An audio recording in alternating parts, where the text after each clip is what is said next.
We're live. We're live. That makes sense. We're live. Good evening, everyone, and the enthusiastic residents of Ramsgate that will be watching this tonight. Do we do the apologies? Yes, we've got apologies. Just the one, yeah. That's Councillor Dark. Has anybody got a declaration of interest this evening? No?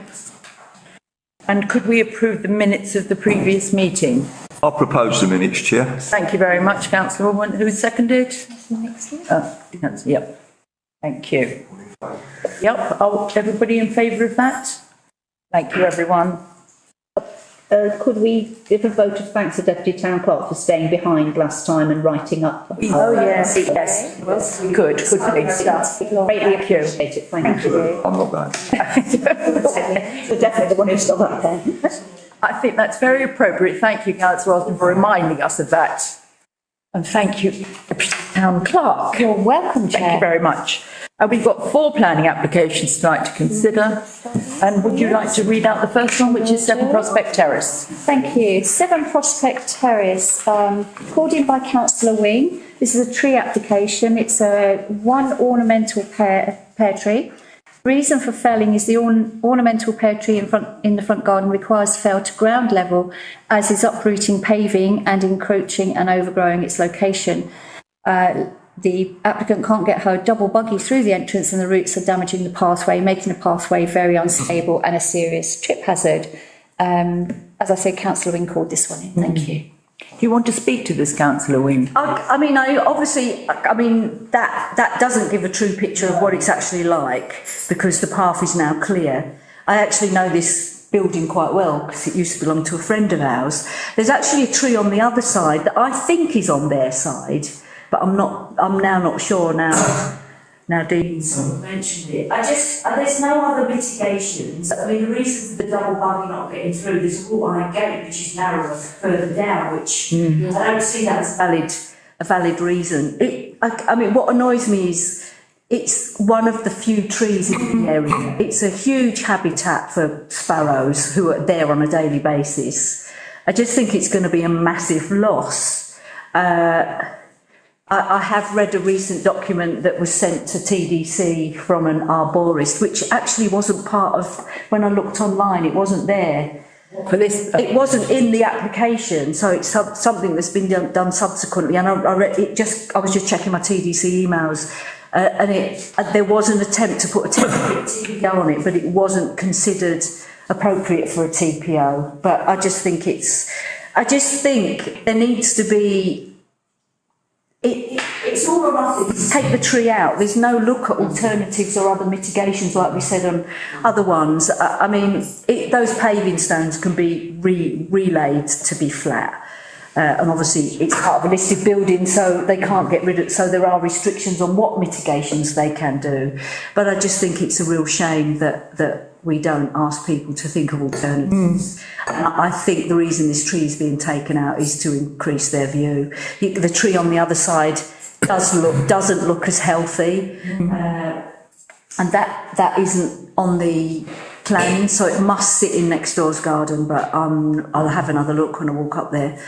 Anyway, I've said that. I just think it's sad if the tree goes. Councillor Nixon, I think you wanted to speak to this too. I mean, I've got several trees in my garden, as people know, and I've got several pear trees. And I mean, I look at that one and I can see that, for a start, it needs seriously thinning out and a lot of pruning, which obviously hasn't been done for a number of years. And so that is the first thing you would want to do to that pear tree. Secondly, you can actually take a sizable amount of root from a tree and it still live, and because they do push up paving and so on and so forth. It happens with block paving, and so what you basically go to, you remove that root, but the rest of the roots will recover. So there's nothing that they couldn't do to actually make that a beautiful feature for their house. As somebody that is very poor at walking, and I'm always conscious of slippery surfaces, I do appreciate that. But again, that's what you have to cater for, isn't it? When you've got a tree, you have to maintain it, and you maintain your property as if you have to sweep up leaves, then you have to sweep up leaves type thing. So personally, I don't think getting rid of it is a valid reason. I do think, however, it could do with some work, and they'd probably appreciate it a lot more if they suddenly realise what a beautiful tree it can become. Councillor Alban, you or something? Yeah, just to get to factual stuff, really. It's on their own property, and the only real reason you should be able to remove a tree in a conservation area if it's on your own property, if the roots are damaging your drainage, if the roots are making the building unstable, which it can do. And I see, personally, on that basis, there's no public, it doesn't affect public, there's no effect of the public footpath, I should say. So, for me, I can't see a reason for it to be removed. Sorry, Councillor Nixie. And thank you, Councillor Alban. I have to say, pear trees are not the tree that are going to be doing that. Their roots, small fruit trees in gardens don't have that type of root structure that they are going to be undermining your foundations and what have you. Other trees maybe, but not that. Thank you, Councillor Nixie. I know you've got a lot of expertise in this field. Councillor Austin. Councillor Nixie, do we think that perhaps what is disrupting the path may not be that tree at all? That they may take the tree down and then find that actually they've still got problems? No, because they might create because roots are actually a lot of them are higher up than you think. Yeah. The tap root. So it might be that one root is going over there and it's creating. It is creating some problems. When you look at the tree on the other side, though, I mean, Yeah. you wouldn't know whether their roots are also Exactly. doing it. But depending on what the damage, I mean, I can't see clearly, obviously, from that. But if they're saying that this is stonework next to the tree and therefore it's bringing things up, then it could easily be that pear tree. Yeah. But like I say, you can actually get rid of quite a lot of the roots without losing the tree. And so if you needed to get rid of that root to make the paving flatter, then do so. Do it. Yeah. Councillor Alban. I propose that we object to the removal of this tree on the grounds that it's not affecting the house and it's not affecting the public, and there's no reason why it should be removed. Who would second that? Second by Councillor Austin. And can we add that we believe it creates a valuable habitat, and that if the way it is growing at the moment is proving inconvenient to the new owners, that we would recommend that they take the advice of an arborist around pruning it suitably, which could include some removal of roots. Yeah. Thank you. We are advised that TDC will not object, Okay. and therefore it will probably go through. But I think we should. Well, we'll make our comments, and I think that's what we're here for. Yeah. Can we vote on that motion? Does everyone feel about that? That's been rehearsed for approval. Thank you very much. Thank you. Your second application, members, is 27 Priory Court. More trees. 2 cherry trees to fell, 1 lime tree reduced 2 metres car park side of the tree. Reason for felling and reducing: to remove 2 cherry trees outside courtyard 27 in the communal area, as they are too close to the buildings and the roots are lifting the pavement up. And in reference to the lime tree in Priory Court car park boundary, to reduce 2 metres car park side of the tree, to balance the tree to prevent any branch failure over the car park. Councillor, when you called this in, questioning felling of cherries rather than reduction. Thank you. So just to add to this, there's only one plan and it's a hand-drawn sketch. Yes. Oh. So that's from Street View that I've got of the lime tree in the car park. I couldn't get one of the cherry trees, but the sketch that was provided by planning is that. And we've got the 2 trees there on the left, yeah. And you've got the tree T3 at the top right. Yes. So T1 and 2 are to be felled. Yeah. Yes. Again, we've been here before, haven't we, with Priory Court? I think there was another tree application and we advised, do some mitigations rather than taking the tree,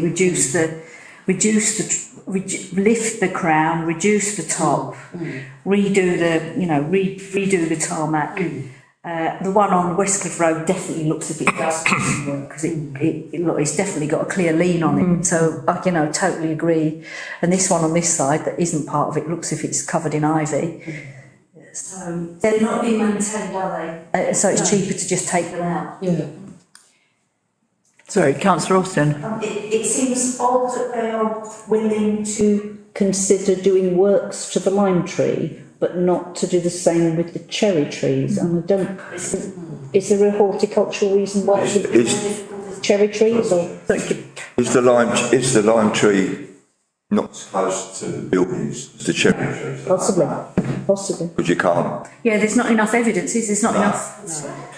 And I was really Councillor Nixie, sorry. But, I mean, I was saying every meeting, don't you? Yeah, trees need maintaining. So yes, if they need lopping at a certain point and so on and so forth, then that's what you do. But that's what you do with all trees. So again, without evidence, you wouldn't know with those cherry trees because they might need a really good prune. So prune them, do you know what I mean? And then again, do what we've just said about the roots for the last one. I don't think, unless we see otherwise, because we're not being given anything, there's any reason to fell them. There is very good reason to maintain all three of them. Councillor Alban, did you want to speak? I totally agree, and I think that we should propose that again, exactly what the last one was. Yes. And can we add that we're disappointed that there's not enough information on the two trees to be felled? Yes. That, as far as we're concerned, the application is incomplete. Yes. Councillor Austin. And can we add that, as Councillor Nixie said, trees need maintenance? Yes. If they're not going to be properly maintained, then they need to expect that there's going to be problems. They need to learn. Thank you for that, Councillor Alban. Yes. He's like Barry White, isn't he, on a good night? Jesus Christ. Could we have a second for that? Councillor Nixie? Yeah, thank you. And you're on the next one. And could we vote on that, please? Is that a universal vote? Yeah. Yes, that is a universal vote. Thank you. Members, your third application is 9 Rose Hill.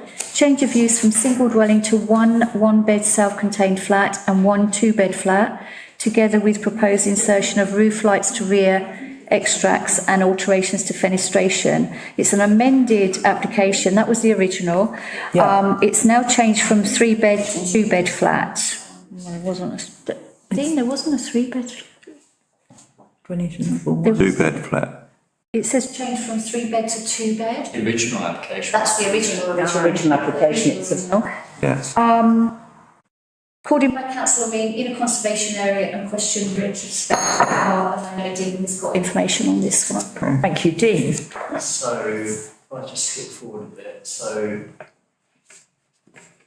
the bits here, it is amended, and I think the retrospective bit, the existing timber sash, they've got it in bold retained. So all these little notes that you can see are the retrospective bits that they're retaining. So that's the existing, and that was what was the old application, so it's 3 bedrooms, and this is what they're proposing now. So it's just moving it. Have you got the street scene, Dean? Yeah, because we couldn't find we drove up, we went up and down, and I walked down this street loads of times. Yeah. So it's not the corner one, it's the one that's It was strange. Yeah, I can't see an issue now. So is anybody, Councillor Wing, you okay with this? No comment? Everybody else? Anybody else got views? 1-bed flat. I do need that. So I'm not got a problem with it. Right, well, could we vote on that? No comment? Is everybody in accordance with that? Yo. Thank you very much. That we bring these. Final application, members, it's unit 1 and 2 votes in place. Change of use from industrial unit to residential to provide 6 2-bed flats following the erection of a single story side extension, replacement flat roof with parapet to edge and cladding fencing to amenity area, extension to existing stairwell to roof level with added cladding, alterations to fenestration, blah, blah, that word, and balconies added to north elevation together with full height park lace atrium to north-east corner following removal of existing outbuildings. It's in a conservation area, again called in by Councillor Wing. Reason is in a conservation area, possible overdevelopment and impact on neighbours. What we can say, and we've discovered, is that there is no bin storage noted and no parking for cars nor bicycles, just so you're aware. Right, sorry, who wants to talk on this one? I just want to see where it is again. I can't see. On the High Street, where Monkton House is, it's at the side. Yep, so you've got the High Street, Chatham Street, and it's just before Cannon Road, so Yeah. just It's behind the High Street. Councillor Austin, you want to speak to this one? I did want to speak to this one because I had a look at this in some detail. I went and visited, etc., etc. I was advised that the commercial units that were there were unoccupied, and it seemed to me like an attractive proposal. And apart from worries about parking and bin storage, I couldn't see an objection.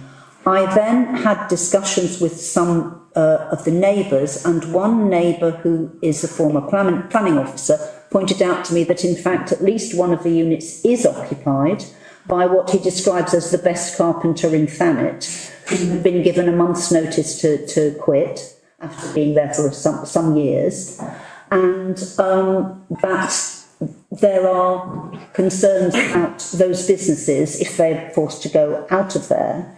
And we have the irony that in the meanwhile, a little up the road, there is a proposal to build industrial units right on a corner where the access is much difficult. So it's one of these things where we're going to have housing there and we're not going to, etc., etc., etc. So we thought it needed rather closer examination. I got a very, very long email from this former planning officer saying why he is going to object to it as a neighbour. Okay, thank you. Councillor Robin? Yeah, I just want to ask, why? Why is there no bin storage? Did they, I haven't thought about it. is there a reason? It's just a no on the application. there's no commercial waste, and they said they're not seeking for bin storage. It's just no. You know, when it's Residential waste though. when it's residential, so you can't have a new development without residential waste, because what are they going to do with it? Yeah. Where's it going? Yeah. So I mean, that for me is a turn down right from the start, to be quite honest. There is outside space, but it's quite clear on the application, it's a no. Yeah, well, We're just getting that for you. Councillor Ross, you wanted to speak? I just want to say there are already some issues about bins and bin collection around that area. We've had quite a lot of casework about that already. So that's not going to help. So when you Is there a site plan? So can we see, because it's a very tight area that. that's where all the garages are, isn't it? A lot of garages there. Yeah. And I'm wondering whether our waste vehicles actually get in there at the moment. If they do, they must reverse it. They don't, they can't. I've been there on bin day and talked to the driver, and he can only get a short Certain away. Yeah. They bring their bins down. Sorry, Sharon. Where there's already a lot of issues. I really about wanted to bringing see it in relation to the other buildings on the site. Do we have that? Be a site plan, got to be outlined in red. Yeah. So yeah, I mean, So it's that's the high street there at massively the top, tight, and then you turn round into that. And all the bins where the writing is that says Monkton Place, all the bins end up there for collection because they can't get in. So this bottom road, is that Chapel Place? That one there? This. It's it's Chapel Place, and then round the corner is Chapel Place Lane. Yeah. So it's a very tight area to have no parking. Tight area. There's a little west area that. Yeah, it goes in there. It goes along Is it the there. recycling one? Which I would have thought. Sorry, can I talk? Yeah, good. Well, I mean, the building is in a terrible state. State, It's pigeon central. Yes, it's not been well looked after, has it? I mean, obviously it's got to, it's been installed, it's by a store. But what will happen to the building if he can't do it? It's been sold recently, hasn't it? Well, I haven't got, Councillor Orban, you wanted to speak, sorry, yeah, people, yeah. sorry, I've got a problem with the And then Councillor Wing. designs here or Yeah. anything like that. And the amount of flats, etc. But it is, you've got to look at the practical Yeah. things that they've got. For me, I have no objection providing the stores are. Yeah. Enclosed, secure. Yeah. I wanted to ask, does it go beyond the original footprint? Because that was the thing, that was the problem on Addington Place, which was addressed. I don't think it So does. it doesn't. So No, I think it's, I mean, I'm of the same mind, it shrinks a bit, so I'm of the same mind, there needs to be secure waste, because waste is a real problem there, and we need to make sure that our waste guys can access the waste. And a cycle store, because there's no parking, I mean, I'm assuming it's within the yeah, it is. sustainable zone. Councillor Nixie, you wanted to speak to this too. I'm just going to propose just that. I mean, I agree with you. I think the design is beautiful. I'd like to see the building in use and so on and so forth, because it is pigeon central, you're quite right. Yeah. But why on earth would you But why design are they- something that beautiful and not put And not do pigeon the- storage? The in? basics, yeah. So I would propose that we have no objection with the design. However, we have very strong objection to the lack of provision for waste Recycle. Yeah. recycling and bike bikes. storage. Yes, Yeah, because that could end up being a blight on the neighbour. Somebody like to second that motion that Councillor Nixie, right, seconded by Councillor Austin. And would we like to vote on that? Does everyone? No, thank you. Okay, well, that's passed unanimously too. Thank you. Right, thank you. Thank you, residents. The next meeting is on Wednesday, the 6th of March at 7 p.m. Thank you. Fantastic. Thank you, Chair. I don't know how we stop. Do you think this is a good idea for us